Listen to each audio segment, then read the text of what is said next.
جو قوم کو یہ کہتے ہیں کہ صبر کرو، صبر کا دامن تھامے رکھو، یقیناً میں صبر کی تلقین کرتا ہوں۔ جوانوں جتنے مجھ سے سن رہے ہیں، صبر ضرور کرنا۔ کب؟ جب روٹی نہ ملے صبر کر جاؤ، کھانا نہ ملے صبر کر جاؤ، پانی نہ ملے صبر کر جاؤ، کپڑے نہ ملے صبر کرو، چھت نہ ملے صبر کرو، اولاد نہ ملے صبر کرو، اولاد رشتہ دار نہ ملے صبر کرو، زمین کا ٹکڑا جائیداد نہ ملے صبر کر لو، دنیا کی ہر طاقت تم سے چھین لی جائے صبر کرو۔ لیکن جب مصطفیٰ کریم کی عزت کی بات آئے اس وقت صبر کی بات نہیں کی جاتی، بلکہ اس وقت بریلی کا تاجدار ہمیں یوں سکھاتا ہے یہ ایک جان کیا ہے اگر ہو کروڑوں، یہ ایک جان کیا ہے اگر ہو کروڑوں۔ یا رسول اللہ تیرے نام پہ سب کو وارا کرو، میں تیرے نام پہ جہاں فدا، نہ بس ایک جہاں دو جہاں فدا، تو جہاں سے بھی نہیں جی بھرا، کروں کیا کروڑوں جہاں نہیں۔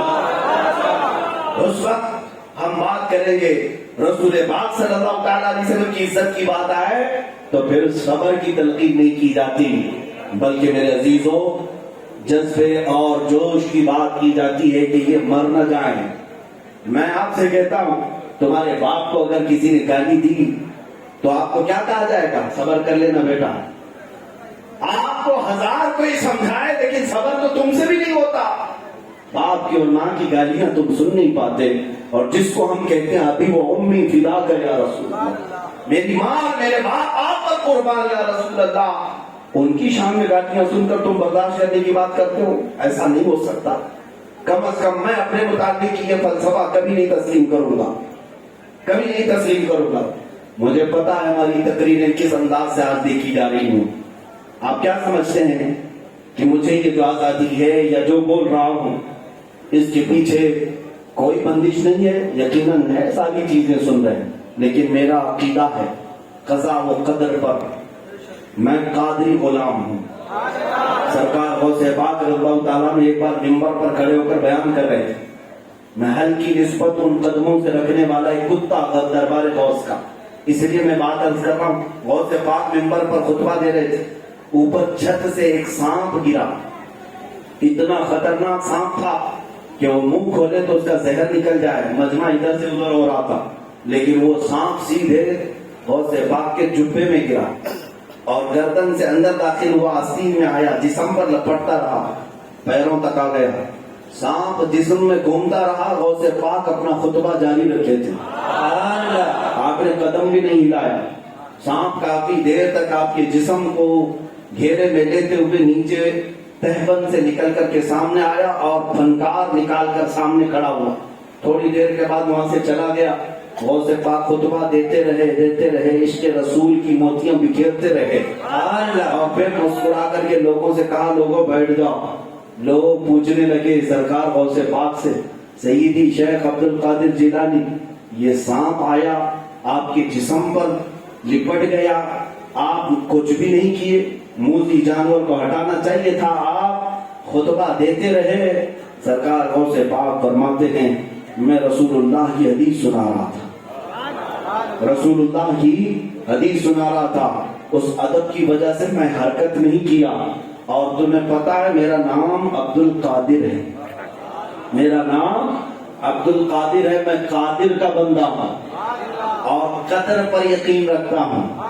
قادر کا بندہ تقدیر پر یقین رکھتا ہے۔ تم کیا سمجھتے ہو عبد القادر کو سانپ جس طرح سے جسم پر لپٹ کر گیا تھا، تم کیا سمجھتے ہو؟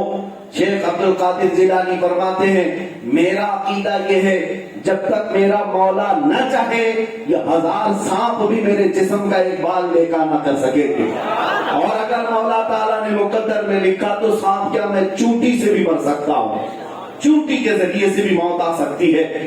میں سیدی سرکار شیخ عبد القادر جیلانی کے قدموں کا واسطہ لیتے ہوئے آج یہی کہوں گا، مجھے جو کچھ بھی بولنا ہے میں بول کر رہوں گا حق بات، صرف اس لیے کہ جب تک رب تعالیٰ نہ چاہے پوری دنیا مل کر کے میری زبان کو نہیں روک سکے گی اور نہ میری گردن کو پھندا لگا سکو گے، اور اگر مولا چاہے تو پھر ہلکا ذریعہ بھی میری موت کا ذریعہ بن سکتا ہے۔ ہمارا قدر پر یقین ہے، تقدیر پر یقین ہے، لیکن اتنی بات میں ضرور کہوں گا علماء سے بھی آپ سے بھی، جب قبر میں لاشا جا رہا ہو تو ہمیں شرمندگی نہ ہونے پائے. ہمیں اللہ نے زبان دی تھی, زندگی میں اگر بول لیا ہوتا تو فخر سے جا رہے ہوتے, اور قبر میں جانے کے بعد ہزار پچھتانے سے بھی واپس دنیا میں آ نہیں سکو گے, اور آ کر کے دوبارہ امت سے خطاب بھی نہیں کر سکو گے. اس لیے میں نے عزیزو امت مصطفیٰ سے خطاب کرتا ہوں, جو دل میں موجود ہے وہ سپرد کر کے جانا چاہتا ہو, تاکہ مرنے کے وقت کوئی افسردگی اور شرمندگی باقی نہ رہے. میں تمہیں بتاتا ہوں, رسول پاک کی عزت پر جب بات آئے لوگ کیا کہتے ہیں, کیا کرنا چاہیے. آؤ میدان احد میں سیدنا ابو قتادہ رضی اللہ تعالیٰ عنہ ایک صحابی ہیں, حضور کی طرف جب کافر تیر پھینکنے لگے, حضرت ابو قتادہ سامنے آ کر کھڑے ہو گئے دفاع کے لیے, ڈیفنس کے لیے. حضور کے سامنے آ کر کھڑے ہو گئے, تیر سنا سن برسنے لگے. ایک تیر آیا پیٹ پر چبھا, دوسرا آیا ران پہ لگا, تیسرا آیا ہاتھوں میں لگا, یہاں تک کہ جسم پر ان کے تیر آتے گئے, کچھ لگ کر کے وہیں اٹک گئے, کچھ گرتے گئے, یہاں تک کہ 80 تیر ان کے جسم پر لگے. لیکن ابو قتادہ اپنا قدم وہاں سے نہیں ہٹاتے, اس لیے کہ رسول اللہ کی حفاظت کے لیے وہ کھڑے تھے.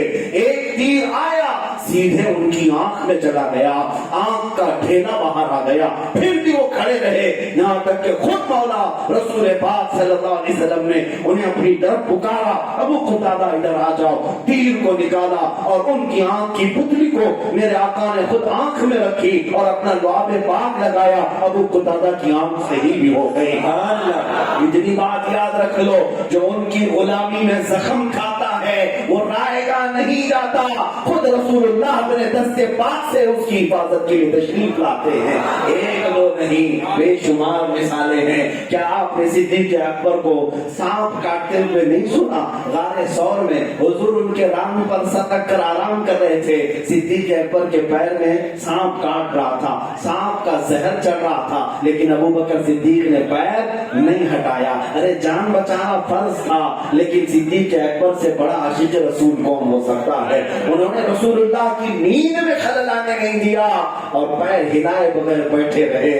لیکن کیا ہوا؟ کیا ان کی جان چلی گئی؟ حضور کے لیے سانپ کو ڈسوا لیا تو کیا ان کا پورا جسم زہر سے پیلا ہو گیا؟ نہیں, بلکہ عاشقوں کا یہی حال ہے, وہ اپنے جسم کو زخموں سے چور چور کر لیتے ہیں, لیکن تھوڑی ہی دیر گزرتی ہے, میرے آقا صلی اللہ علیہ وسلم بیدار ہوئے, اپنا لعاب پاک ابو بکر صدیق کے قدم میں لگا دیا, اور پھر جہاں سانپ کاٹا تھا زہر ختم ہوا. حضرت ابو بکر فرماتے ہیں مجھے زندگی میں پھر یہ خبر ہی نہیں ہوتی تھی اس پیر میں سانپ کاٹا تھا کہ اس پیر میں سانپ کاٹا تھا. شفایا بھی مولا علی کرم اللہ وجہہ الکریم, عصر کی نماز ان کی چھوٹی تھی, وہاں بھی حضور آرام کر رہے تھے زانوں پر سر رکھ کر کے. عصر کی نماز چھوٹی, سورج ڈوب گیا, حضور نے آرام کا ارادہ فرمایا, حضرت علی نے حضور کو اٹھایا.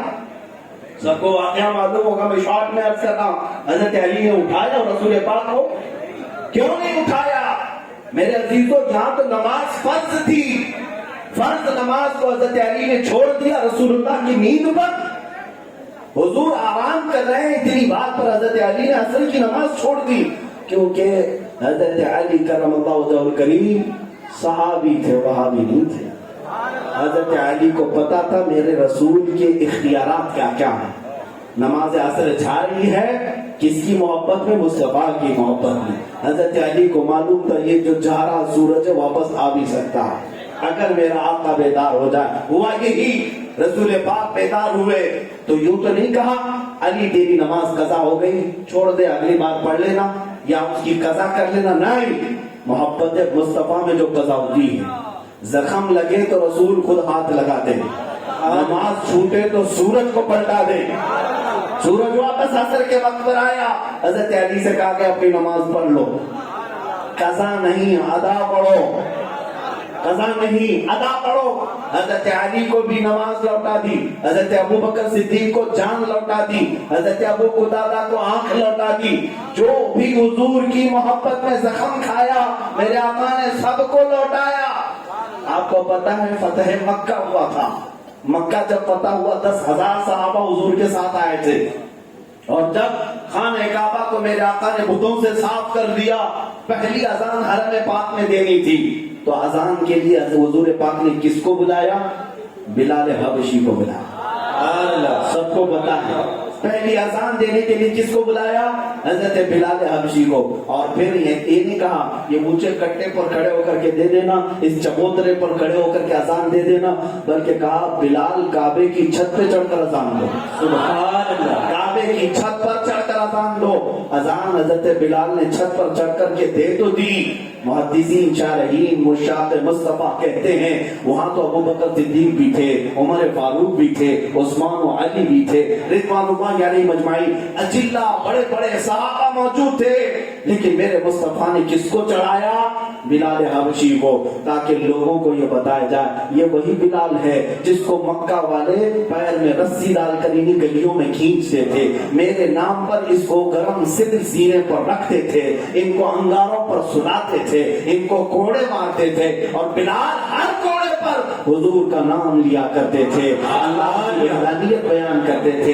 اور بلال حبشی نے 13 سال تک مکہ میں مشقتیں اور مصیبتیں اٹھائیں اور مدینے پہنچے، آزاد ہوئے. اور جب میرے مصطفیٰ واپس تشریف لائے، بلال کو کعبے کی چھت پر چڑھایا. یہ میسج دینا تھا جو مصطفیٰ کی محبت میں زخم کھائے